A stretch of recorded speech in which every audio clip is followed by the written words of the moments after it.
Hey everyone, and welcome back to another episode of The Nation's Leaders from Coast to Coast podcast, where we spotlight political figures shaping America's narrative, coast to coast. I'm Stephen. And I'm Leah.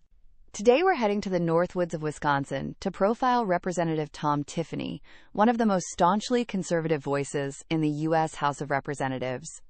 His politics are very much a reflection of his background and his district.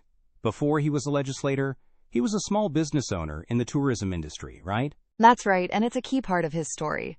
For over 20 years, Tom Tiffany and his wife owned and operated a wilderness tour boat company in Minocqua, Wisconsin. His business relied on the natural beauty of the region, the lakes and the forests. This experience as a small business owner, managing employees, dealing with regulations, and depending on the local economy is fundamental to his political philosophy. He sees issues through the lens of an entrepreneur, which is why he so often focuses on tax cuts, deregulation, and what he calls economic freedom. And that philosophy propelled him into the state legislature, where he served for almost a decade before coming to Congress. Yes, he was a very influential and well-known figure in the Wisconsin state capitol. He was first elected to the state assembly in 2010 and then moved up to the state senate in 2012. During his time in Madison, he was a leading conservative voice, particularly on natural resources. He was a major champion for streamlining regulations for mining and forestry, arguing that these industries were vital to creating jobs in the northern part of the state. He was a key author of a controversial bill aimed at opening a large iron ore mine in northern Wisconsin. While the mine was never built, the debate cemented his reputation as a fierce advocate for resource development. He came to Congress after winning a special election in 2020. How has his work in Washington mirrored his priorities in the state legislature? It's been remarkably consistent.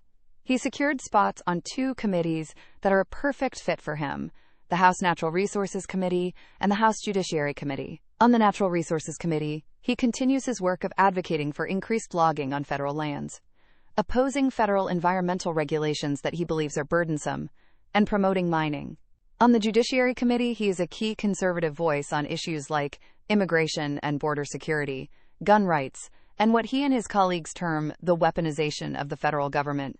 He is a member of the conservative House Freedom Caucus, and his voting record is among the most conservative in the entire Congress. So his focus is very much on those core conservative principles.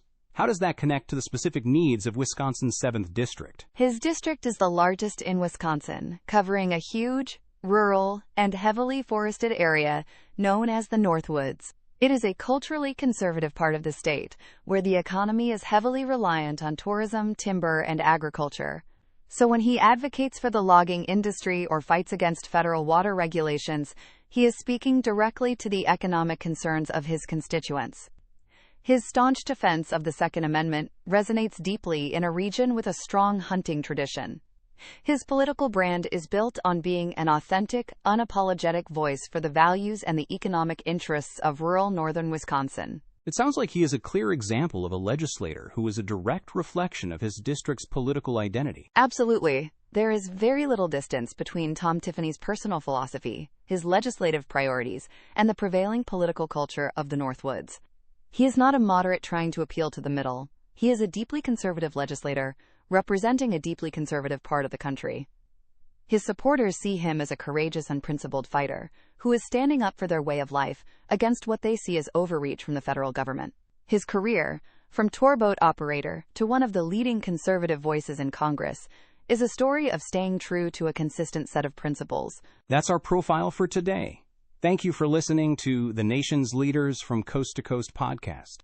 You can find show notes for this episode and links to our sources on our website, pointedwords.com. Please note AI assists in the creation of this podcast from pointedwords.com, and remember, better pointed words than pointed swords.